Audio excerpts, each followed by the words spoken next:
Om Vakratunda Mahakaya Suryakoti Samaprabha Nirvignam Kuru Me Deva Sarvakaryeshu Sarvada Om Shri Mahaganapataye Namaha Om Shri Gurubhyo Namaha Harihi Om Sadashiva Samarambham Shankaracharya Madhyamam Asmadacharya Paryantam Vande Guru Parambaram Asmadgurubhyo Namaha Shruti Smriti Purananam Alayam Karunalayam Namami Bhagavad Padam Shankaram Loga Shankaram Shankaram Shankaracharyam Keshavam Badharayanam Sutra Bhashya Kritau Vande Bhagavantau Punah Punah Ishvaro Gururatmeti Murti Bheda Vibhagine Vyomavat Vyapta Dehaya Dakshina Murtaye Namaha Shri Meda Dakshina Murti Swamine Namaha Om Sahana Vavatu Sahana Bhunaktu Sahaviryam Karavavahai Tejasvinavadhitamastuma Vidvishavahai Om Shanti Shanti Shanti Hari Om Shri Gurubhyo Namaha Hari Om Om Pathaya Pratibodhitam Bhagavata Narayanena Swayam Vyasena Gratitam Purana Munina Madhye Mahabharatam Advaitamritavarshiniam Bhagavatim Ashtadashadhyayinim Ambatvamanusandadhami Bhagavat Gite Bhavatveshinim Yam Brahma Varunendra Rudra Marutaha Stunvanti Divyai Stavaihi Vedai Sankapada Kramopanishadaihi Gayanti Yam Samagaha Dhyanavasti Tadatkatena Manasam Pashyanti Yam Yoginaha Yasyantanna Vidusura Suragana Devaya Tasmai Namaha. Namaste once again, everyone. Namaste, Guruji. Namaste, Guruji. Namaste. Okay.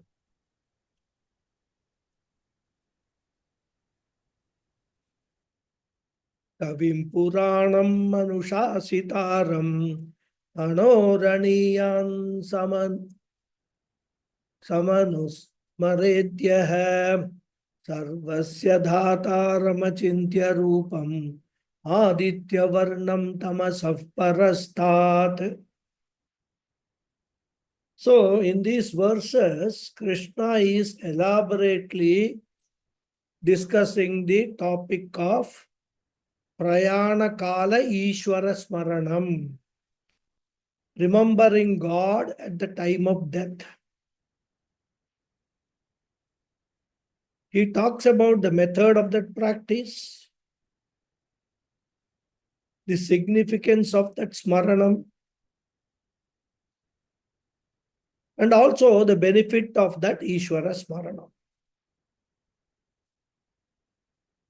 And we saw that to remember the Lord at the time of death, first of all, a person has to be a Nishkama Upasaka. He can be a Saguna Upasaka, but a Nishkama Upasaka. The person who practices meditation on Ishvara with attributes. That is important because Nishkama is important because if he is a Sakama Upasaka, then all his mind will be focused during meditation only on some desires. I am doing meditation that I should achieve this. It could not necessarily be material desires, even some siddhas. I want some siddha, so I'm doing meditation for that. I'm doing tapas for that.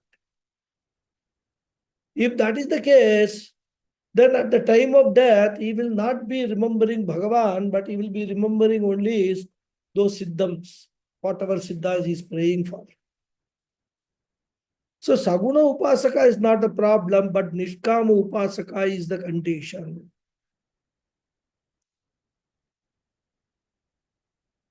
And not only he has to be a meditator of Ishvara, he must also have recognized the fact that the highest goal possible in life is Ishvara Prapti itself. Because Ishvara alone is the infinite one. Of course, the form that we attribute to Ishvara is finite. But the finite form symbolizes the Lord who is infinite. So the finite form of Ishvara is only a symbol, a representative of the infinite formless God. So even though a Nishkama Saguna Upasaka meditates on Ishvara with form, he knows and considers the infinite Lord as the only and the primary goal of life. And that is why, what is his prayer? He prays, Asatoma Sadgamaya. Everything else other than the infinite God is Asat. The infinite God alone is Sat. Therefore, Asatoma Sadgamaya. I should be able to transcend this finite world, everything which is finite, and reach that infinite, that Sat. Then Tamasoma Jyotirgamaya. Everything other than the infinite God is tamas, darkness, ignorance. The infinite God alone is Jyotihi. And therefore, please help me to transcend this darkness, this ignorance, and gain that Jyoti of knowledge.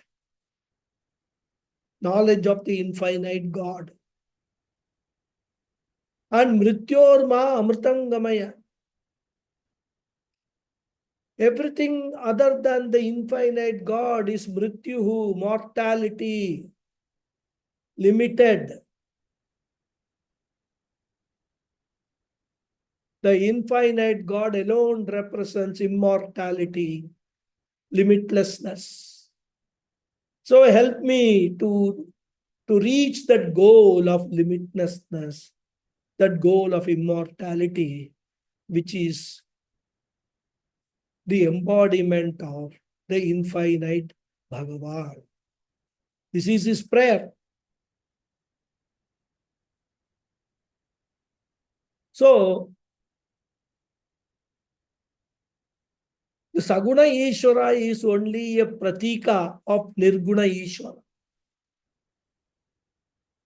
And for meditating on that Nirguna Ishvara, he needs the attributes of Nirguna. He needs to know the attributes of the Nirguna Ishvara so that he is able to appreciate the ultimate reality, the ultimate truth, which is what he is seeking as a sadhaka. And so in this verse, Krishna talks about the attributes of the Lord who is remembered by the Nishkama Upasaka at the time of death. And he mentions 8 attributes. And in the last class, we have discussed 6 attributes. Kavihi, meaning omniscient. Puranaha, the most ancient one. The one who is never created, but the one who is the creator of everyone. Anushasitaraha, the one who gives the karma phala to all the jivas according to the law of karmas. Anoho aniyan, the one who is subtler than even the subtlest atom.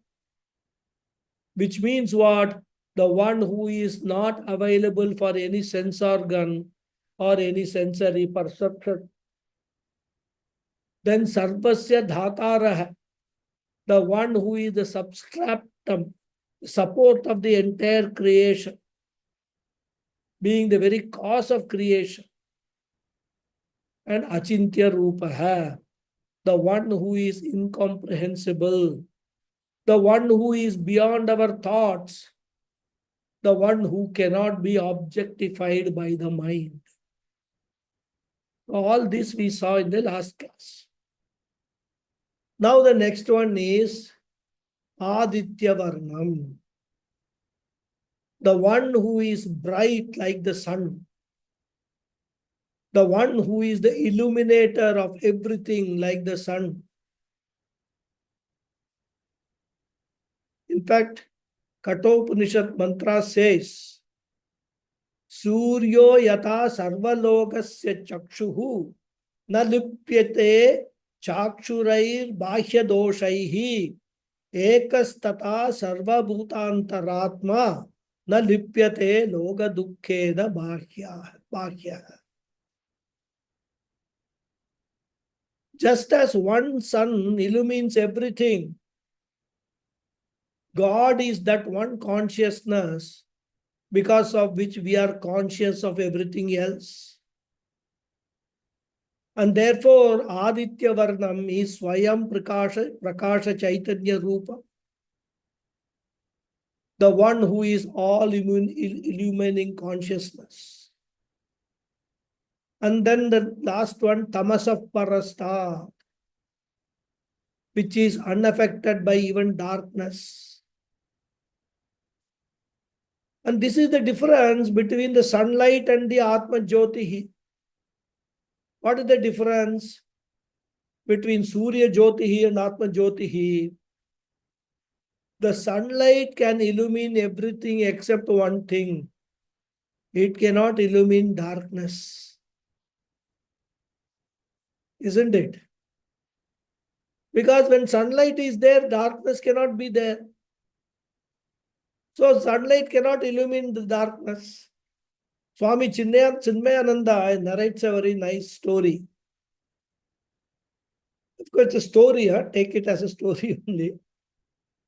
It seems somebody went and told the sun god, Surya Devata, that there is a beautiful girl called Miss Darkness. So he suggested to Surya Devata, she is so beautiful, so accomplished, that you get married to her. All a story, huh? Don't ask source and all. I don't know the source. My source is Swami Chinmayananda and Swami Paramathananda, who has narrated this story. So the sun god thought, somehow I should meet this Miss Darkness. Well, these days, this need to meet each other was there that time itself, it seems. Because today, nobody gets married without meeting. And from my time also. So he wanted to meet the darkness, and therefore he asked that person, where can I find this Miss Darkness? Where can I meet her? Then he was told that darkness is on the other side of the earth. If you go to the other side, you can meet her. So the sun started running after Miss Darkness, going from one side of the earth to the other side of the earth. And it said, the sun is still going round and round and round, but it is not able to meet this Miss Darkness. So the bachelor son wants to marry Miss Darkness because in Sanskrit, the word darkness is feminine gender, Nisha. Nisha means darkness. In fact, some people, without understanding what the word means, they give this name also. Nisha, name they have. Nisha means darkness. Night also is called Nisha. Anyway, it's only a story. So what is the problem? The problem is sun can illumine everything, but it can never illumine darkness. That is the limitation of the sun. But consciousness is a light which is superior to the sunlight, which can illumine the darkness also. And that is why when you enter a room and it is dark, you are aware of the darkness. That means what? Consciousness illumines the dark existence of darkness also, which means the light of consciousness does not drive away the darkness. It is not affected by darkness. And therefore it is called tamas of parastat. The one who is illuminator of all, including darkness. In darkness, even if you take it as ignorance, it is an illuminator of ignorance. That is why we say, I don't know. Because my lack of knowledge also, the consciousness illumines. So we say both, I know and I don't know also. And such a God, the Nishkama Upasaka meditates on. Yaha Anusmaret. Yaha here refers to Nishkama Upasaka. Anusmaret means repeatedly remembers. Not only throughout his life, but at the time of death also. And as I said in the last class, this verse is grammatically incomplete. Because it ends with Yaha Anusmaret, whoever remembers, or he who remembers. Then what? Remember, then what? So you have to grammatically complete by reading the sloka with the next sloka, where it is said, Saha tam param purusham upaiti divyam. So we have to supply that, we have to bring from that next. Bring means borrow, not leave it out there, because there also it has to complete the sentence. So the complete meaning would be, the one who remembers the Lord at the time of death, he attains that supreme divine Lord. That means what? He gets krama mukti. And the same theme continues in the next sloka also. Prayana kale manasachalena bhaktya yukto yoga balena chaiva bruvor madhye pranamaveshya samyak satam param purushamupaiti divyam. So the Anvaya is Prayana kale samyak aveshya pranam bruvoho madhye yoga balena eva achalena manasa bhaktya cha yuktaha saha upaiti tam divyam param purusham. This is the Anvaya. Prayana kale, at the time of death. Samyak aveshya pranam, having brought the prana, the pancha pranas.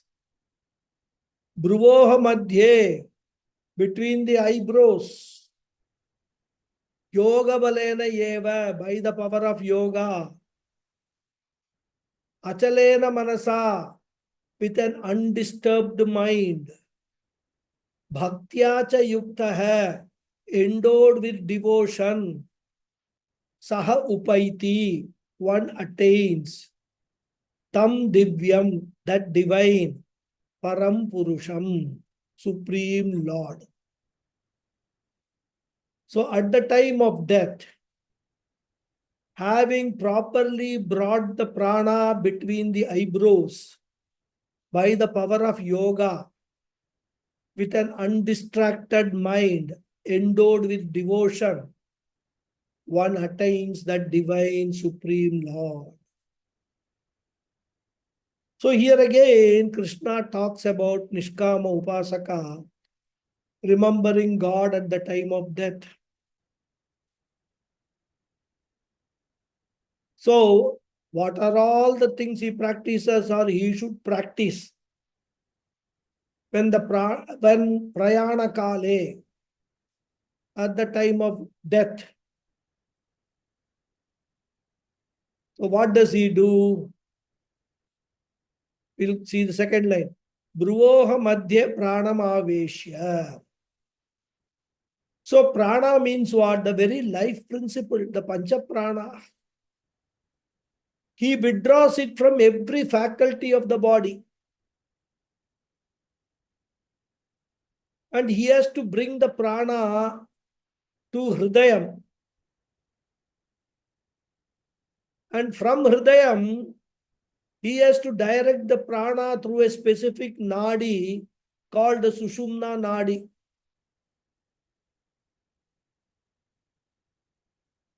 Of course, Krishna doesn't go into all these details, but in Kathopanishad, the details are given.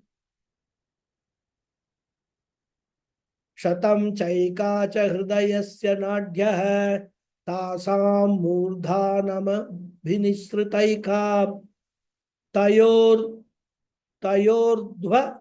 mayanna mritattvameti vishwangunya utkramena bhavanti. So, Kathopanishad clearly says what should be done. So, we have to remember that here prana is brought to the Hridayam. Hridayasya nadhyah. Shatam chaika cha hridayasya nadhyah tasam murdhanam abhinihi sritaika. So, first it is brought to the Hridayam. Then they are taken, directed through a special channel called Sushumna Nadi. And the channel is supposed to open at the top of the head, Murdhanasya. Murdhani means the top of the head. That opening is called Brahmarandram. Brahmarandram means passage to Brahmaloka. So like a rocket, which is forcibly released on a trajectory, on a particular course. Similarly, prana has to be released through that passage. And from this Brahmarandra, there is a root which will arise, which will also we will see, which is known as Shukla Gati. In fact, in Mundaka Upanishad, it is said, Surya Rashmihi. We will see that in Mundaka Upanishad when we come to. So through that Shukla Gati, the Jivatma travels, and this Shukla Gati is supposed to take him to Brahmaloka. So you just imagine what all the person has to do to reach Brahmaloka. Also, and not only that he has to remember to do all these things at the time of death. How much time it is going to be there is maybe a nanosecond. In that nanosecond, all these things has to happen. Of course, in a computer, all this will happen in nanosecond. But in the human body, we have to do all these things.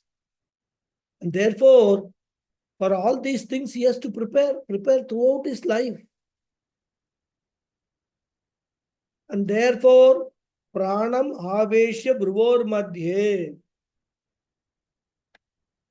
He has to bring the prana to a place between the eyebrows, which is representing the Sushumna Nadi.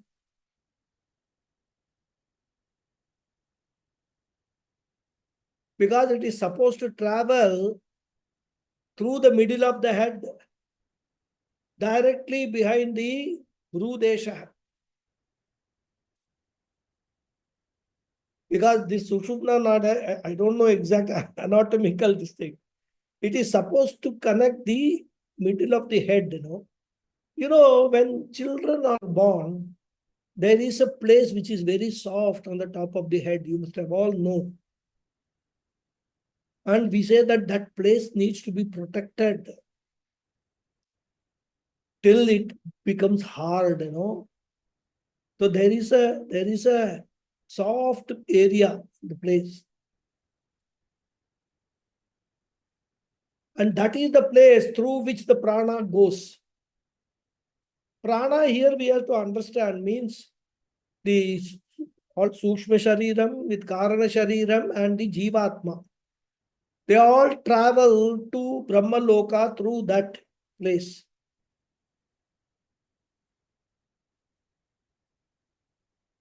So that is the Pranam Avesha Bruvor Madhye. So now the question will be, how can I withdraw the prana, and that too at the time of prana leaving the body? Because when I withdraw the prana from all the faculties means everything become dysfunctional, correct? But it is still there because I take the prana to the heart and take it to the Brahmarandhram. How can I have so much control over prana to withdraw it? First to bring it to the heart, then send it through the Sushumna Nadi. It all seems impossible. And Krishna says, it is not impossible. It is possible. Yoga balena chaiva. If you want Krama Mukti, you must have practiced Ashtanga Yoga. You must have practiced a lot of pranayama. And through that, you must have learned to control all the pranas. And it is possible also. There are many people, many yogis, who can control the so-called involuntary action. What is involuntary for us, for most of us? Of course, if you think of it, all actions are involuntary only, even which we think that we are doing voluntarily. Isn't it? Somebody shouts at you, you shout back. Even though you know you are a sadhaka, you must not get angry, but involuntary action. So anyway, there are actions which are happening in our body which are considered involuntary, like the heartbeat, digestion system. All these are involuntary, They happen on their own. We have no role to play. We can play a role in disturbing those involuntary actions. Isn't it? By leading a very unhealthy life, you can disturb the heartbeat. By eating all and sundry things at odd hours, you can disturb the digestion system. But if you maintain a good life, these are all involuntary actions that take place. But these yogis can control even those actions through practice of yoga. So the person can control the so-called uncontrollable. And therefore, Krishna says the upasaka must be a yogi if he wants krama mukti. And that is the beauty. If you want jivan mukti, sadhyo mukti, all you have to do is come to nirguna ishvara jnanam. Attain mukti here and now. Greatest advantage is you need not be a yogi. So now you all can decide what you want. So if you want So if you postpone this mukta, what is that? Jivan mukti in this life, it will be a punishment. If you postpone, you should be a tremendous pranayama practitioner, having total control over your system. And therefore, Krishna says, Yoga balena, by the strength of his yoga practice, he must be able to withdraw the prana and direct it through the Sushumna Nadi. But that is not enough. While doing all these things, he has to do some more things. What is that? Manasa chalena. He should enjoy a mind which is very, very steady. So, when at the time of death, not only he should be able to withdraw the Sukshma Shariram or Prana, he should be able to have perfect balance of mind. Achalena Manasa. So, with undistracted mind, he must be there at the time of death. And if you ask, how is it possible? He may be having so many pain all over the body. At that time, his whole mind will be occupied with that pain. He may be saying, Ayo, and all that. Again, you have to add Yoga Balena. Yoga Balena is one medicine for all questions, one answer for all questions. Thus, Yoga Shastra is meant for Yoga Chitta Vritti Nivrittihi Nirodha, sorry. Yoga Chitta Vritti Nirodha, which is he must be able to completely calm mind,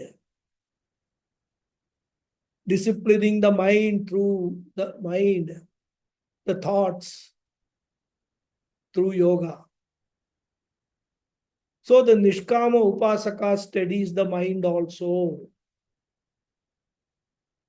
And then what is the next thing he has to do? Krishna says, wait, I'm not done yet. There is more. He says, Bhaktya Yukta. He must be endowed with total devotion towards me, which means his intense urge should be for Ishvara Prapti and nothing else. You can ask how it's possible. Krishna will say Yoga Bala. So for each thing, if you ask how is it possible, Krishna's only answer is Yoga Bala. So through this power of yoga, practicing pranayama, practicing chitta nirodha, he has control over prana. He can withdraw the mind. He can direct the mind towards the Lord in the form of any Ishta Devata. That is not said here, but we can understand it as in the form of any Ishta Devata, Rama Rupam, Krishna Rupam, Devi Rupam, etc. So at the time of death, at that moment, he has to do all these things for traveling to Brahmaloka and attaining Krama Mukti. And of course, by such upasana, what will he get? Saha param purusham divyam upaiti. As a result of this Ishvara Smarana and all the other things that he does, he will attain the Lord himself.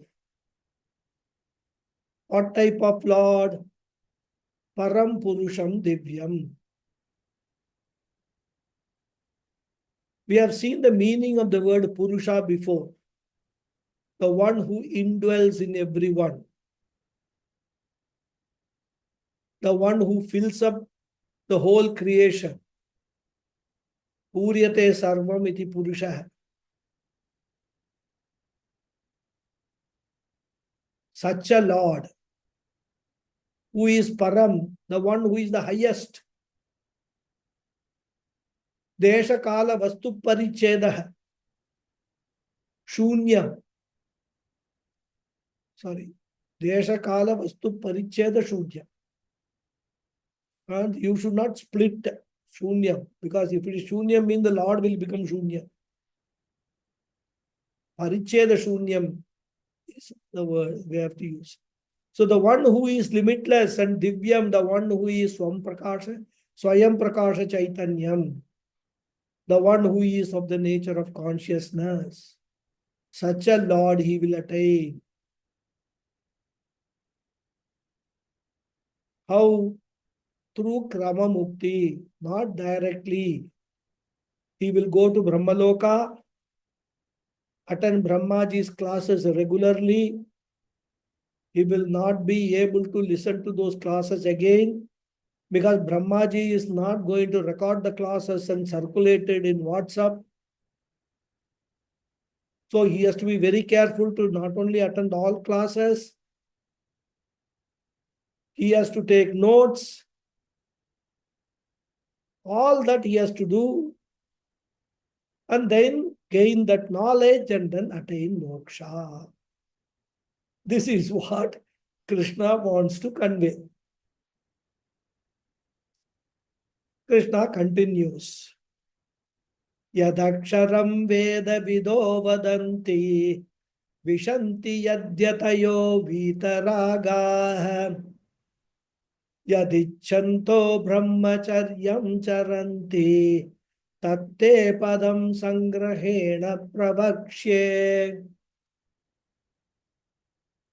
So the Anvaya is Sangrahena Pravakshe Te Tat Aksharam Padam Yat Veda Vidaha Vadanti Yat Vitaragaha Yatayaha Vishanti Ichantaha Yat Charanti Brahmacharyam.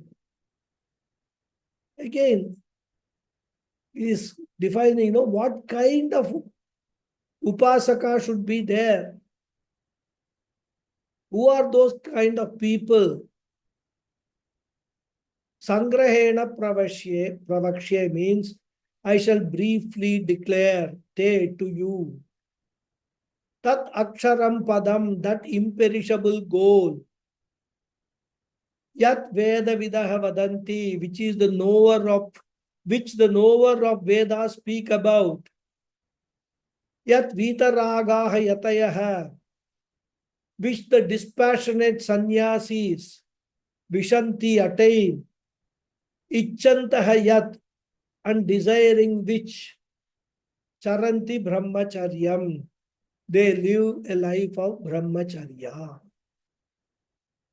So in this shloka, Krishna says, I shall briefly declare to you that imperishable goal, which the knower of the Vedas speak about, which the dispassionate sannyasis attain, and desiring which they live a life of Brahmacharya.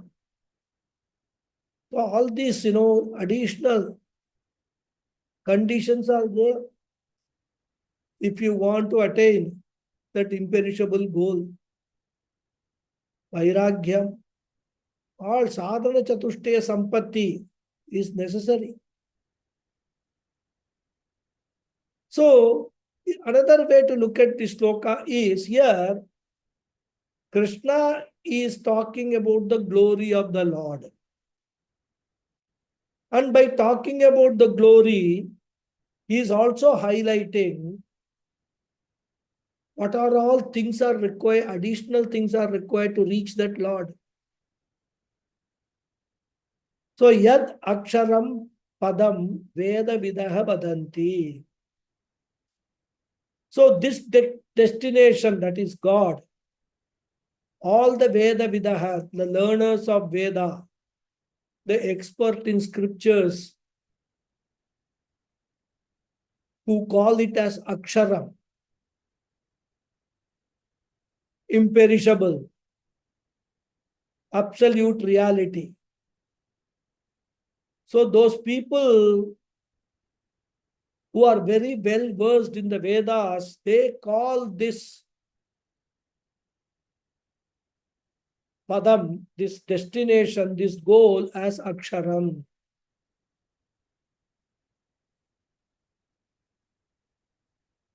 Aksharam means, as I said, imperishable, the infinite. And Mundaka Upanishad talks about it. Ultimate reality, which is the only source of security, the only source of happiness, and the only source of fullness. This Veda Vidaha Vadanti. Veda Vidaha means the one who has studied the Vedas, the scriptures. Vadanti, they talk about that. Yat Yatayaha Vishanti, which is accomplished by committed seekers. Actually, literally, the word Yatayaha means sannyasina. And sannyasi represents the one who pursues the spiritual goal single-mindedly to the exclusion of everything.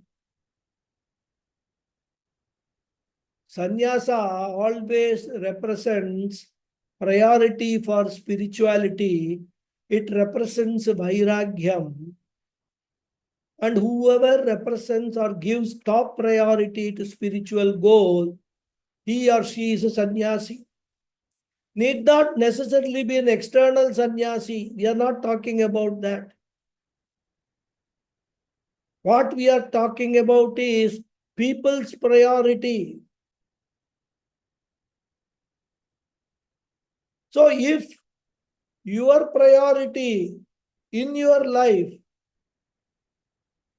is to reach that Aksharam Padam, and you are a sannyasi, you may not wear this, the saffron robes. You may be living with your family. All that is fine. But you have enough vairagyam. You are not attracted by all these finite things of the world because you trust the words of Veda Vidaha. You yourself are a Veda Vidaha. Because you will get this knowledge only after you have studied the scriptures. And that is what he says. What is the qualification of these people who accomplish Vita Raga, who have turned away from the finite goals of life? Because throughout their life, they have attempted all other goals, and they have found everything other than God is finite. They all have tested the Apara Prakriti, and they have realized that God alone represents the Para Prakriti.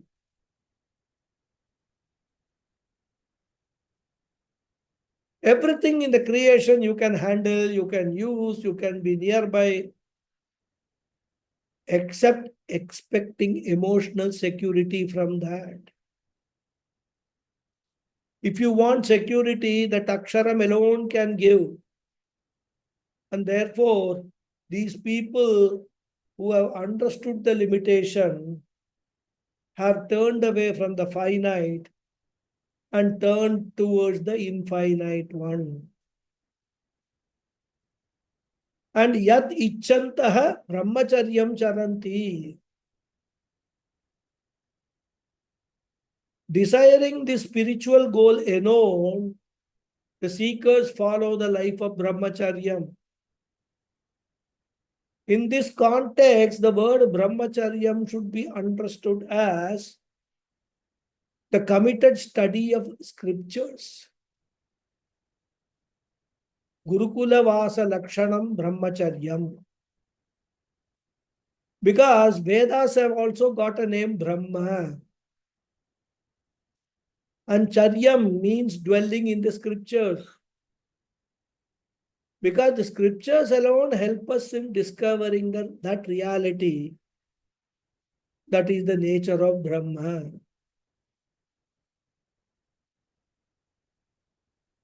And Krishna says about that nature of that Ishvara, Aham Sangrahena Pravakshe. I shall briefly define the nature of that Ishvara. Even though here he promises to define the nature of Ishvara, but actually he gives the definition later only in verses 20, 21 and 22. There he will give the definition of Ishvara, but he promises to give the definition here. It's just like, some serials and all, soap operas. They will stop, at some suspense. You will go through some of that, then the suspense will be revealed in the next episode or something. So, tat padam sangrahena prabhakshe. Padam means goal or destination, which is God. I shall define that God briefly, sangrahena. And we might have forgotten by the time we come to Sloka 2021. We would have forgotten Sloka 10 also. That's a possibility. But Krishna will not forget. He will remember it. He will give it later. So he is now continuing with the description on the topic of the process of Antakale Ishwara Smaranam.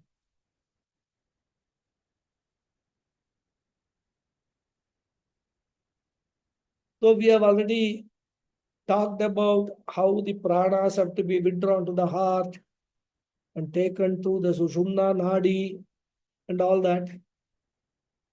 That is what he is now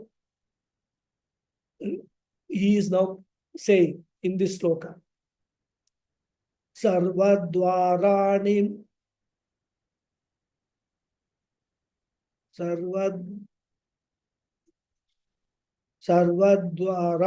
Sanyamya Manohridhi Nirudhya cha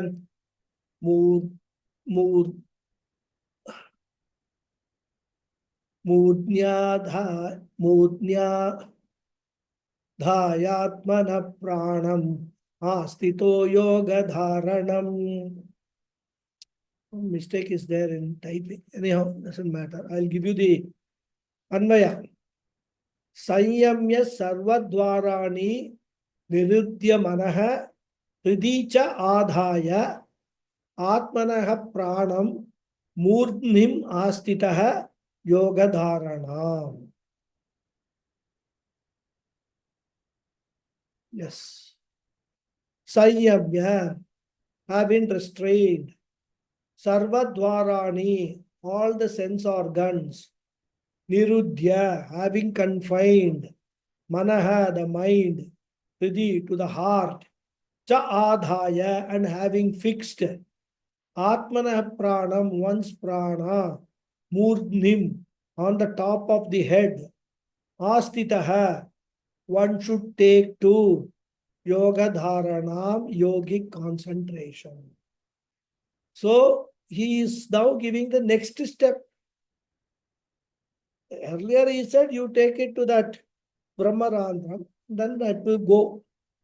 Will it go automatically? He says no, one more thing you have to do. That will come to that. So having restrained all the sense organs, having confined the mind to the heart, and having fixed one's pranas on the top of the head, one should take to yogic concentration.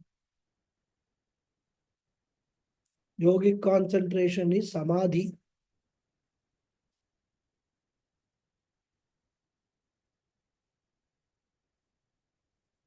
So we have seen before that God in his real nature is formless. And since it is difficult to conceive the formless God, the scriptures present a concrete symbol to visualize the formless, which is in the language of Upasana is called an alambanam. Alambanam means a concrete symbol to represent an abstract object of meditation. And this alambanam or symbol is of two types. One is called Pratima Alambanam. Other is called Pratika Alambanam. Pratima Alambanam is a symbol which has got limbs or organs like head, hands, legs, etc., where the Lord is personified. So if there's a Rama Vigraha or Rama picture, everything, even is wearing this dress with bow and arrow and all that. Description is there. That becomes what? Pratima Alambanam. Similarly, we have Krishna Alambanam, Krishna having the flute, etc.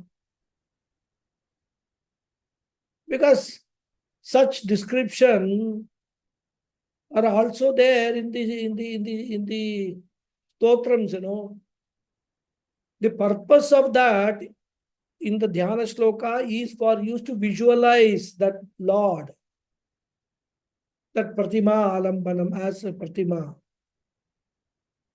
Vishnu Sahasranam, for example, describes Chirodhanna Pradeshe Suchimani Vilasat Saikatair Mauktikanham or Meghashyamam Pita Kauseyavasham Pita Kauseyavasam Srivatsangam Kaustubor Bhasitangam. All these are descriptions in the Dhyana Sloka. Description of the hands, various weapons which are held in the hand. All those descriptions are given and they become what? Pratima Alambanam. When the symbol does not have any organs or limbs like the Shivalinga or Saligrama, etc. For a Shivalinga or Saligrama, there is no hand, leg or anything. Therefore, they become Pratika Alamban. A Pratika, a flame of the lamp is also a Pratika Alamban. For another example, in Lord Ganesha, that is wherever we do any puja, first we do what? Vinayaka puja. For that, what we do? Take some turmeric powder, make an idol, mix it with water and make it a lump. And there is an idol kind of a thing, like a lingam only we make. And then we say, Asmin Haridra Bimbe Sumukam Saparivaram Mahaganapatim Dhyayami Avahayami. And thereafter, Asaram Samarpayami, Argyam Samarpayami, Padyam Samarpayami, etc. we offer. So who is this Vinayaka? A lump of turmeric powder. And in this lump, there is no organ. And therefore, it becomes what? Pratika Alambanam. And the scriptures say you can use any Alambanam you like. That is how you choose Ishtadevata. And suppose you do not like a personal God, you don't have a personal God. Now, there are some people who are very, they say, personal God has no appeal for me. So if you do not have a Pratima Alambanam, you can have a Pratika Alambanam. You can take a flame of a lamp.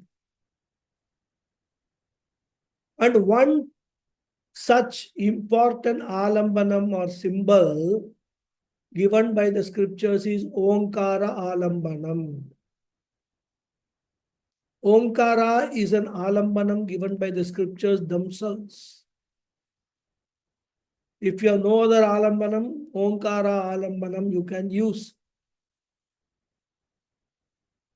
Kathopanishad says, Etadhyo Vaksharam Brahma, Etadhye Vaksharam Param, Etadhye Vaksharam Yatva, Yo Yadichati Tasya Tat.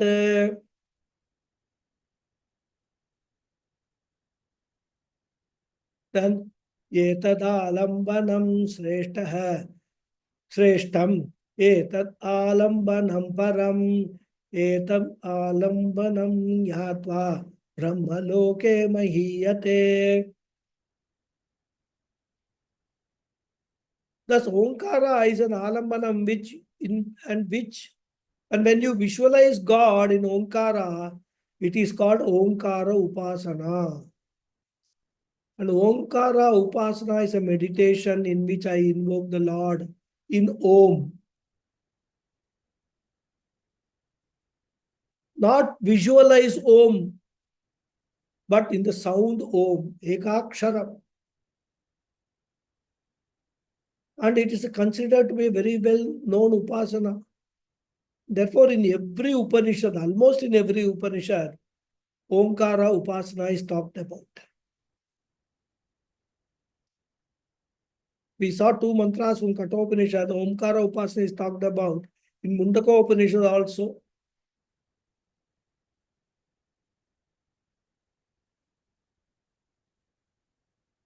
Dhanurgrihitva Upanishadam Mahastram Sharam Hyupasanishitam Sandhayita Ayamya Tadbhavagatena Chetasa Lakshyam Tadevaksharam Somya Vidhi Pranavo Dhanusharo Hyatma Brahmattal Muchyate Apramattena Vedavyam Sharavate Tanmayo Bhavet. It will come, Mundaka Upanishad students, in the second Mundaka. It will come in the second chapter, second section. Even in Taitra Upanishad, Omkara is talked about.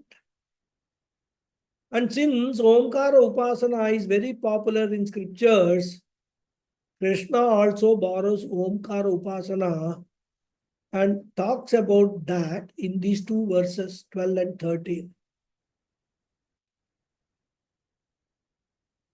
He talks about this Omkara Upasana in these two verses. And when Krishna talks about Omkara Upasana, remember, it's only a sample given. It is not compulsory that everyone has to do Omkara Upasana. It's a choice. Instead of Omkara, one can choose Krishna, Rama, Saraswati, Lakshmi, any deity, Devi can be chosen. But you should have a concrete symbol for an abstract God. And all these you should practice throughout the life and also at the time of death. And that is said here, Sarvadvarani Sanyamya. When Maranakale, at the time of Maranam, he has to withdraw from all the sense organs. We have already seen prana, he has to withdraw. So he has to withdraw the prana from all the sense organs. He has to shut all the sense organs. Because the sense organs are the gateways through which the world gate crashes into your mind without your permission. Try to sit in meditation. That's why they say in meditation, close your mind, close your eyes. Try to do meditation with eyes open. What will happen? Everything you will be observing. And they'll all go inside and disturb the meditation. Once the world enters your mind, then each one will trigger a line of thinking. And therefore, if you have to remember God, shut the sense organs, sarvadvarani sanyamya. What is the next step?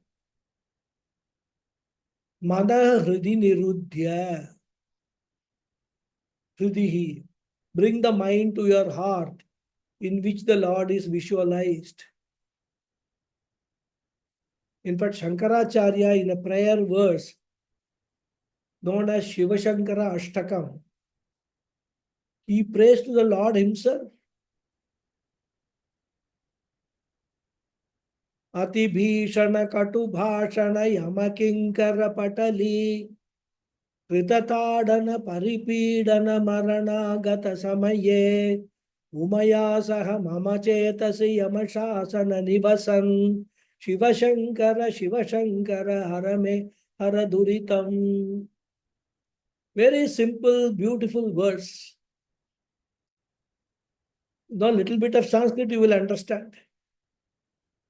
Maranagata samaye, at the time of death, Yamakinkira patali, at the all the Yamakinkiras are coming, Yamadutas are coming.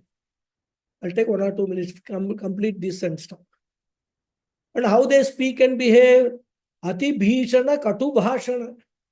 They are terrifying. They don't use polite words.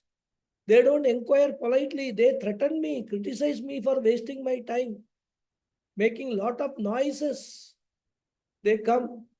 And at that time, when I am terribly frightened, I am scared, when my will is very weak, at that time, oh Shiva, what you should do? Now itself I am booking you. In Tamil it is said, Appodeki ippode solli vaite. I am telling you now itself what you should do. Umayasaha mama chetasi yamashasana nivasan. You should come into my heart, not alone. Umayasaha, with your consort Uma. Mama chetasi means in my heart. Yamashasana. Here, Bhagavan Shiva is addressed beautifully. The Lord is called here Yamashasana, which means he is the controller of Yama, the ruler of Yama, Yama to Yama. Therefore, when Yamakinkaras come, you Yamashasana, you the ruler of Yama, should come and dance in my heart. Do your Tandavam in my heart so that Yamadutas will bolt and run away. This is why we seek the grace of Lord also. It is a beautiful prayer. Shiva Shankara Ashtotram or Ashtakam or Stotram also. 8 verses are there. Ashtakam. All 8 verses end in Shiva Shankara, Shiva Shankara, Harame Hara Duritam. A beautiful prayer. We'll continue in the next class. Om Purnamadav Purnamidam Purnat Purnamudachyate Purnasya Purnamadhaya Purnameva Vasishyate Om Shanti Shanti Shanti Harihi Om Shri Gurubhyo Namaha Harihi Om. Thank you very much. Dhanyavadaha. Thank you very much, ధన్యవాదాలు Guru. Guruji. Thank you very much, Guruji. Thank you, Guruji. Last Friday you mentioned about Thank you, Guruji. Ramanujam. Sorry? Last Friday mentioned about Ramanujam number and all that. Yeah. Today is the mathematics day, his birthday. Oh, yes. Acha, okay. Okay. So let us wish a happy birthday to Ramanujam. Great mathematician. 1729, that number I remember. Thank you, Guruji. Hari Om. Thank you. Guruji, one more thing. You said prana leaving from the head. Prana Yeah. leaving from the head. I read somewhere, prana can leave from anywhere. And depending upon where it has left an individual from, he or she would be reborn accordingly from where the prana had left. No, see, prana leaving from, there are so many conditions attached to it. If you go through the Veda Purva Bhaga and go through all those details, first of all, which kalam, whether which paksha it is going, Shukla Paksha or Krishna Paksha. Krishna Paksha. Then whether it is, in Uttarayana or Dakshinayana. Yeah, exactly. Then which part it is going out and all these things are all there. So it depends on the travel. Ultimately, prana leaving means what? Sushma Sharira, traveling with Karana Sharira and the Jiva. Correct. So what this year the Upanishad, the Bhagavad Gita says is, and this is again borrowed from Upanishads only rather, that if you want this Krama Mukti, then there is only one place, the Brahmarandhra, the prana should leave. It will not leave automatically like that. You have to make it live through that. Because it is just like, in Diwali and all, children, they actually have this rocket, that fire cracker. Correct, correct. Now they will put it in a bottle that it has to be properly fixed. Supported, Otherwise, yes. you light it, it will go anywhere. Launching pad. Launching pad. So the Brahmarandra is the launching pad. And the Gita says you have to reach it to the launching pad. It is no less than what the ISRO and NASA scientists do to launch any spacecraft, Correct, The correct. effort involved is so much. And that is why, what we are studying in the Mundagopanishad is the difficulty in doing all these things. And that is why the easy way out for moksha is Paravidya. Come to Upanishad and get it. You can do anything you want, even if you don't do yoga and all, it is okay. Get that knowledge and become Mukta Purusha.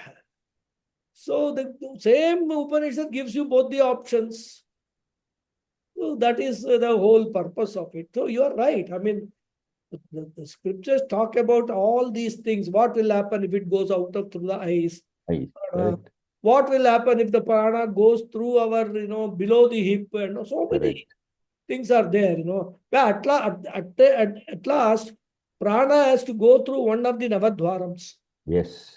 That is it. Because Correct. it cannot pierce the body and go out, right? I mean, physical body. Correct. It has to go through Navadvarams. But Navadvarams, if it goes, then you will not go to Brahmaloka. You may go to other lokas and all, right? Depending upon the amount of punyam and all that, you may get like what we are seeing, we will see in Mundagopanishad. One of the 7 lokas you can get. But if you want to go to Brahmaloka, because your aim is what? Moksha. Moksha. And you have not been able to devote your attention in this Janma to Brahma Jnana, Atma Jnana.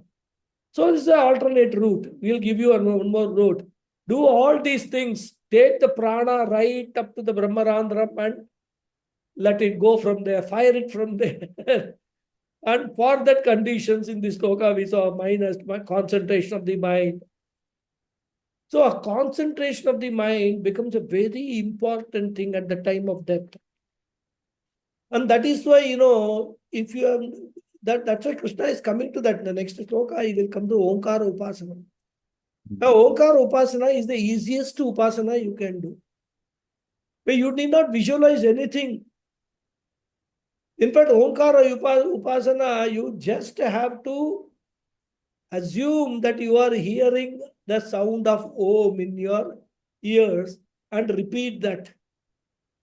In fact, when I started doing Gayatri Mantra, basically, that Omkara, because Gayatri Mantra is, there is a very nice, I think it is the Gayatri family or somebody, there is a small tune they have composed Gayatri Mantra.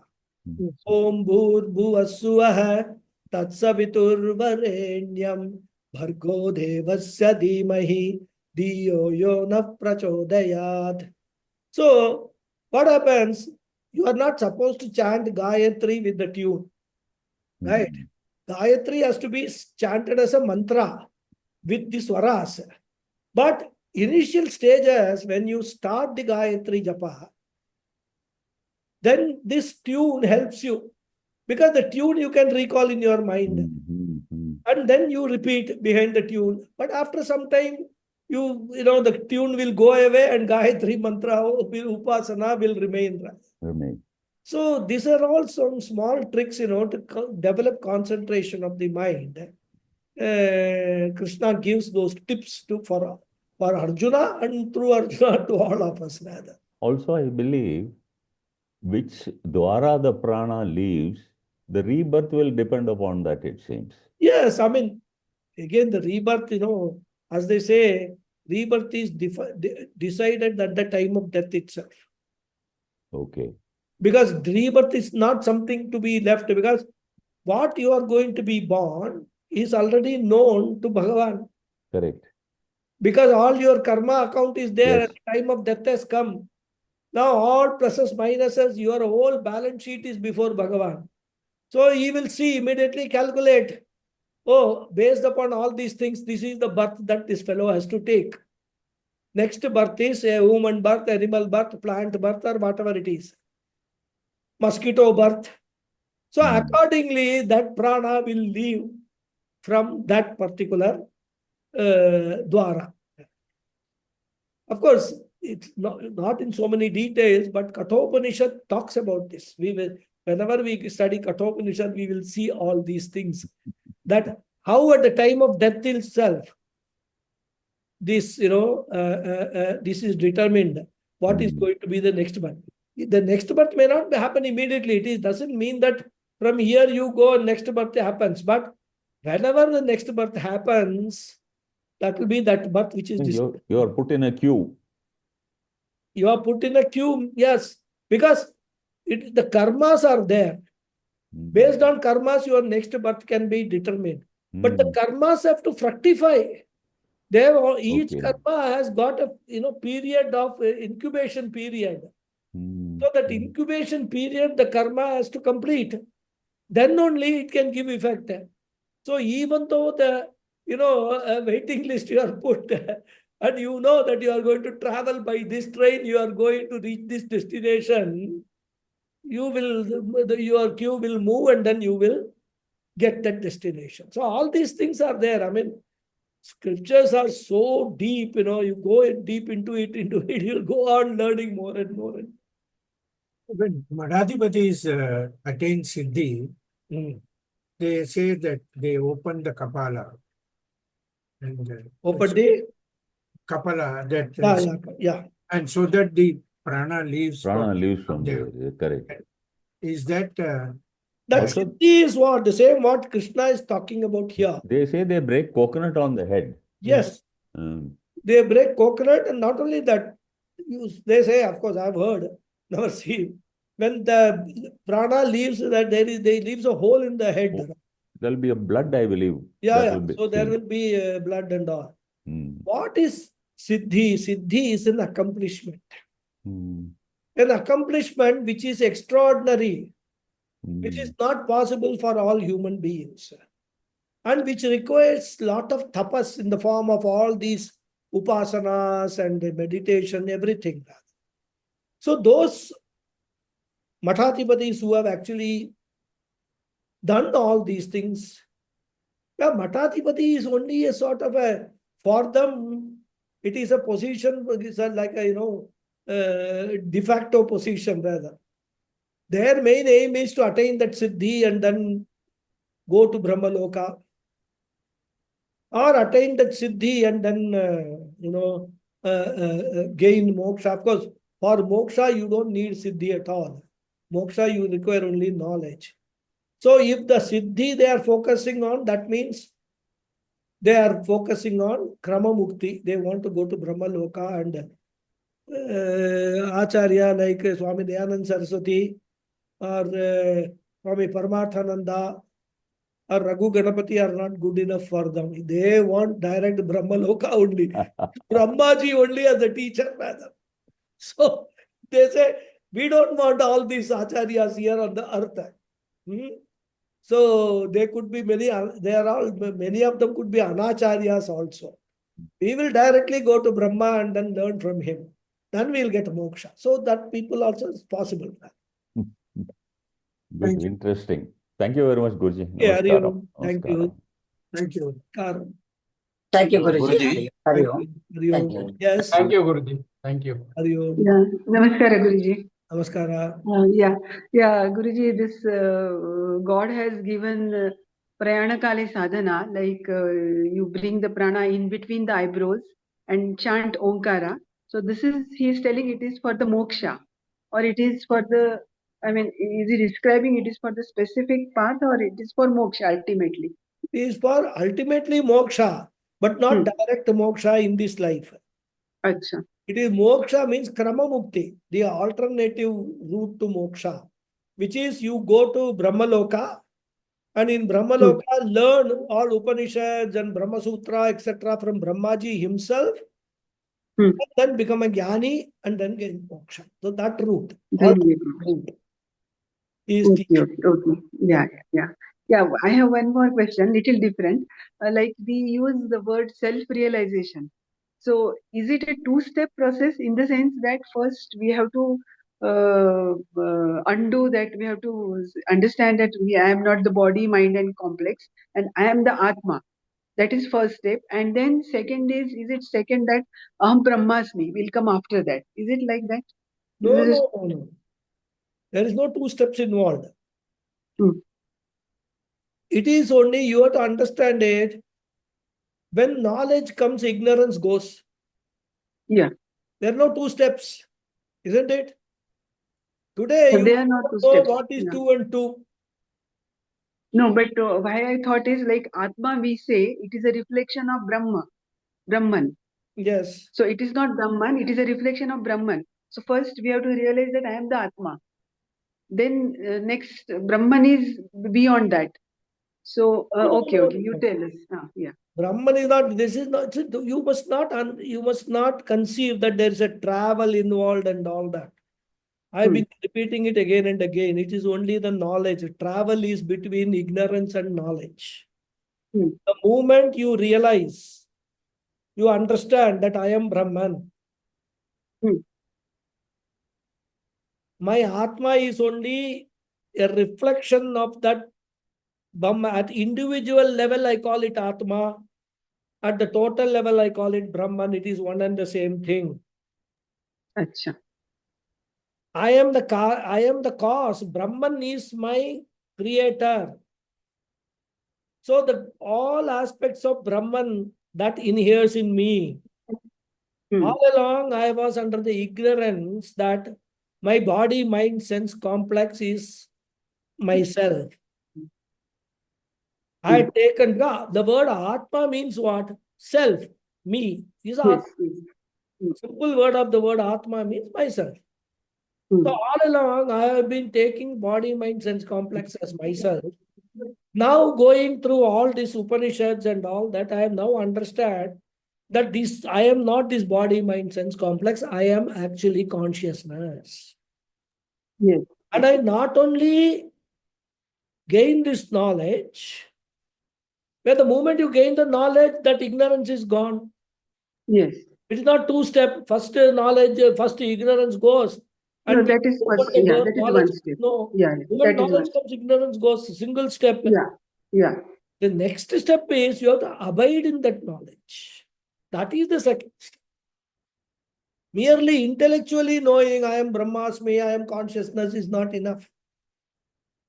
Because at the back of the mind, because of all your past orientation, you will be continuing to be behaving like a body, mind, sense complex only. So that is the second and most important part, which is abide in that knowledge. Your attitude change. Their whole personality transformation should take place. And that is why Bhagavad Gita or Upanishads, etc., they have to transform your life, the way you interact with people, the way you actually even do your day-to-day activities. There should be transformation. Without that transformation, you can attend 100 years Bhagavad Gita classes, 100 years Upanishad, nothing will happen. You will be where you will be born again. So this is all the requirement that you not only you gain the you will abide in that knowledge only if you are convinced about that knowledge, isn't it? With half conviction, with lot of doubts and all, you will never be able to abide in that knowledge. So both things, gaining knowledge, abidance in that knowledge, these you can call it two steps. Yeah. Now we are all gaining knowledge only, right? Yeah.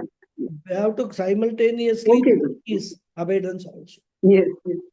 That is yes. Yeah. Thank you very much. Hari Om. Thank you. Any more questions? Thank you, Guruji. Hari Om. Namaste. Pranam. Namaste. Thank you, Guruji. Hari Om. That was very clearly explained. Thank you. Thank you to Hari Om, Acharya Guruji. for asking the question. Thank you. Thank you.